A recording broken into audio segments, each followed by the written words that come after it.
My name is Amelia Powers Gardner, as they said, and I am the county clerk for Utah County in Provo, Utah. And I've been in office for about a year and a half, so fresh into office. And my reforms, I've really had to reform everything. When I came into office, under my predecessor, my office was dubbed the epicenter of dysfunction by the governor. And we had 4 and 5 hour lines on election day in 2018, and we're a vote by mail county. So to have 4 and 5 hour lines on election day in a vote by mail county is kind of the epicenter of dysfunction. And when you look at reforms, I had to redo everything. We had to go to all new vendors, all new processes. The only thing we kept was the iPads, but we updated the software on the iPads. And then, as if that wasn't enough, I decided to run the only ranked choice voting election in the state of Utah's history. So we piloted ranked choice voting. And on top of that, I also piloted mobile phone voting.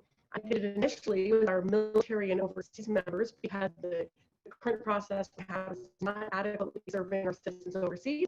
And then that was so successful that we expanded it for our disabled voters.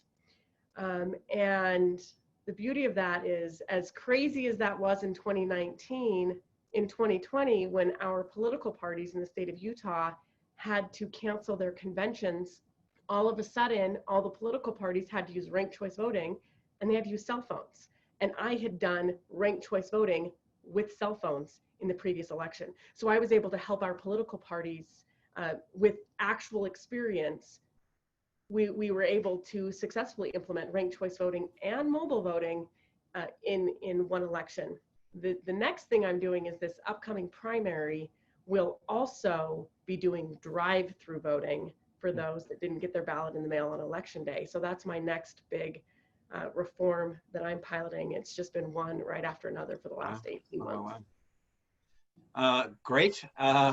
Top that, Vicki. Can you?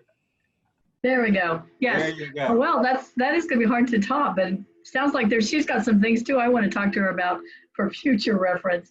So I am coming to this very novice. I became the chair of the Kansas Democratic Party in March of last year, and of course the driving force for me was to put together a delegate selection plan that we would be able to implement for the DNC convention this year. And that would meant, having a presidential primary to be able to select our delegates.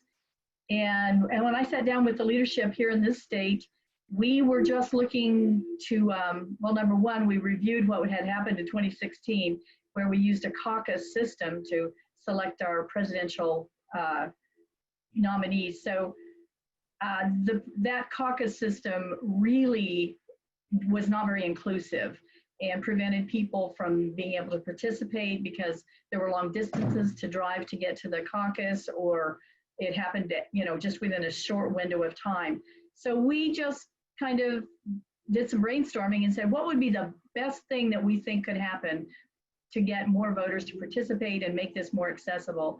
And we talked about mailing them ballots and using a ranked choice ballot so that it kind of gives a little bit of flexibility and the choices that the caucus also allows for realigning. So those were two things immediately on our radar, and I was very fortunate to get connected with Rob Ritchie and Amber, and they helped us great. So by December of last year, we were planning an all-mail ballot with some in-person settings and the ranked choice ballot. As it turned out, we were very, very glad that we had already put in place the mailing of all the ballots, because as the COVID-19 thing became a reality, we had to basically cancel the in-person voting and rely entirely on the mail ballots that we had used. And so for us, it worked out like a dream. Very, very, very thankful that all worked out, and very thankful for the help that we got from these agencies and these people. So